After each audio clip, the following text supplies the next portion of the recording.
काशी विश्वनाथ के दर्शन को लेकर के पाबंदी खत्म। 53 दिन बाद आज से फिर बाबा के दर्शन कर सकेंगे भक्त। शिवलिंग स्पर्श करने की नहीं है इजाजत। इस बार में एक बार में 5 श्रद्धालु दर्शन कर सकेंगे। गौतम बुद्ध नगर में बनने वाली फिल्म सिटी का ब्लूप्रिंट तैयार। आज प्रेजेंटेशन देखेंगे सीएम योगी आदित्यनाथ। उसके बाद जारी होगा ग्लोबल टेंडर।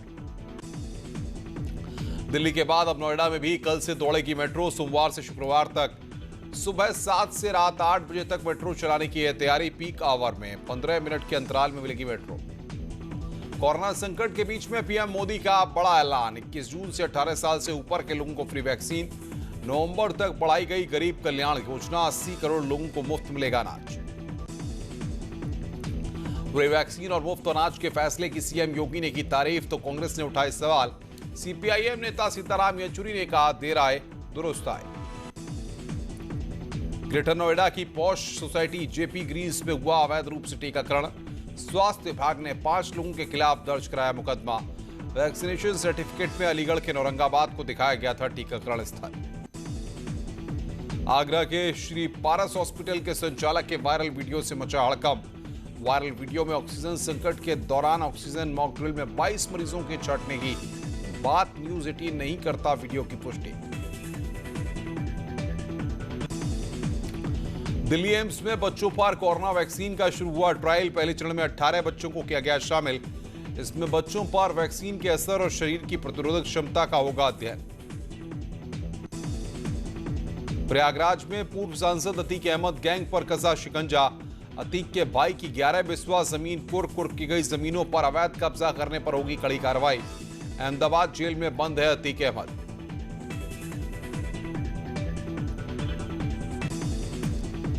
प्रयागराज में न्यूज 18 की खबर का असर। रेत में दफनाए गए शवों का नगर निगम ने लिया संज्ञान। शवों को निकालकर हिंदू परंपरा के अनुसार नगर निगम कराएगा दाह संस्कार। लखनऊ के गाजीपुर इलाके में पुलिस और बदमाशों के बीच मुठभेड़। 10,000 के इनामी काशिफ समेत 9 बदमाश गिरफ्तार। पुणे की केमिकल कंपनी में लगी आग से अब तक 18 लोगों की मौत। मृतकों में 15 महिलाएं शामिल। 17 लोगों को निकाला गया बाहर। पीएम मोदी और सीएम योगी ने हादसे पर जताया दुख। ग्रेटर नोएडा के केमिकल फैक्ट्री में भीषण आग लगने से धमाके की आवाज।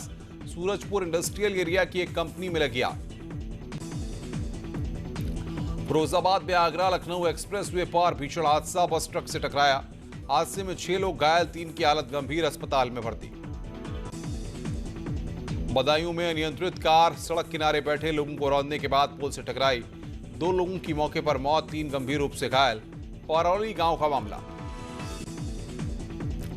ललितपुर में हिंदूवादी नेता ब्रजेश सनातनी पर जानलेवा हमला। छत पर टहलते समय बदमाशों ने मारी गोली। गंभीर हालत में जिला अस्पताल में भर्ती। लखनऊ में 50-50 हजार के 2 इनामी गिरफ्तार। आशु यादव हत्याकांड में की गई दोनों की गिरफ्तारी। यूपीएसटीएफ ने की गिरफ्तारी। कानपुर के एलिट अस्पताल में ब्लैक फंगस के मरीजों की संख्या 45 से ज्यादा। अब तक 3 लोगों की हो चुकी है मौत। अस्पतालों में बनी है इंजेक्शन की कमी।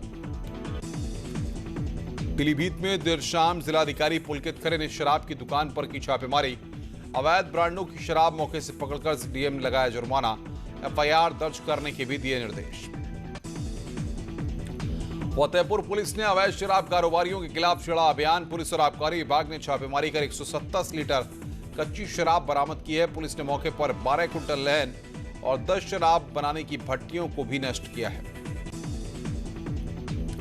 पीलीभीत में पुलिस ने चेकिंग के दौरान एक आरोपी को किया गिरफ्तार। पुलिस ने 32 बोर का तमंचा और जिंदा कारतूस बरामद किया है। आर्म्स एक्ट के तहत मुकदमा दर्ज किया गया है। अलीगढ़ में पुरानी रंजिश में मारपीट। बीच सड़क पर मारपीट का वीडियो वायरल। मारपीट के बाद आरोपी फरार। इगलास कोतवाली का मामला। बुलंदशहर में ट्रांसफार्मर में लगी भीषण आग से कार जलकर राख। बांसबल्ली के गोदाम में भी लगी आग। दमकल विभाग पर देरी से पहुंचने का आरोप।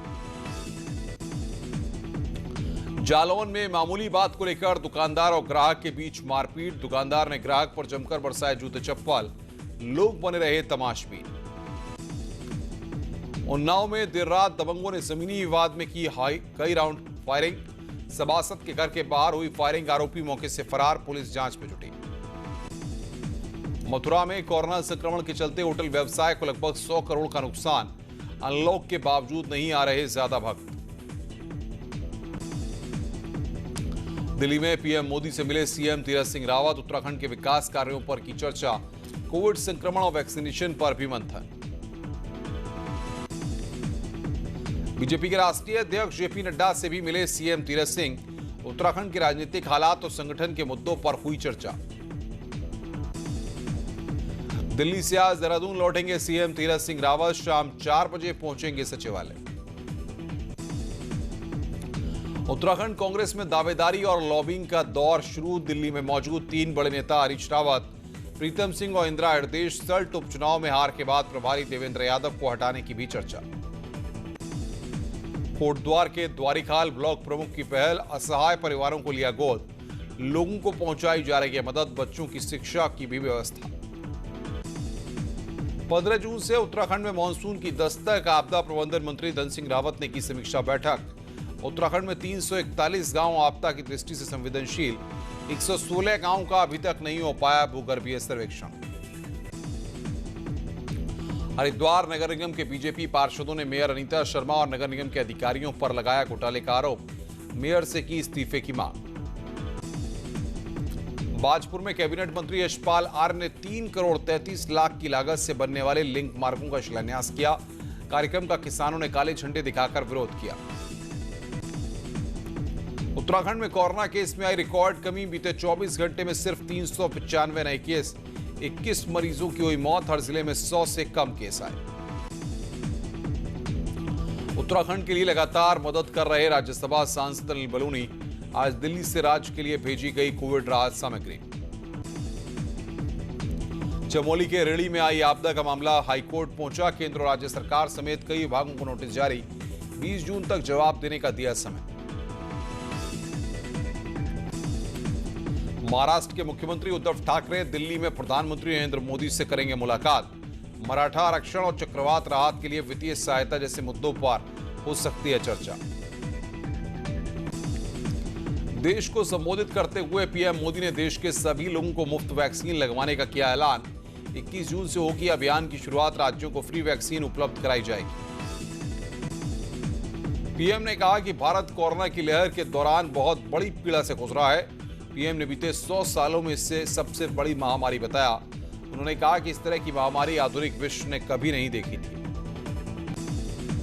प्रधानमंत्री ने कहा कि कोविड से लड़ने के लिए पिछले 1.25 साल में देश में नया हेल्थ इंफ्रास्ट्रक्चर तैयार किया गया। दूसरी लहर में मेडिकल ऑक्सीजन की मांग बढ़ गई थी। इसे पूरा करने के लिए युद्ध स्तर पर काम हुआ है। पीएम ने बताया कि नेजल वैक्सीन पर भी रिसर्च हो रही है। इसके चलते वैक्सीन को सिरिंज से न लेकर नाक में स्प्रे किया जाएगा। अगर टेस्ट में कामयाबी मिली तो वैक्सीनेशन की मुहिम में और तेजी आएगी। पीएम ने कहा कि देश में 7 अलग-अलग कंपनियां वैक्सीन का उत्पादन कर रही हैं। अन्य 3 वैक्सीन का ट्रायल भी चल रहा है। बच्चों के लिए भी 2 वैक्सीन का ट्रायल जारी है।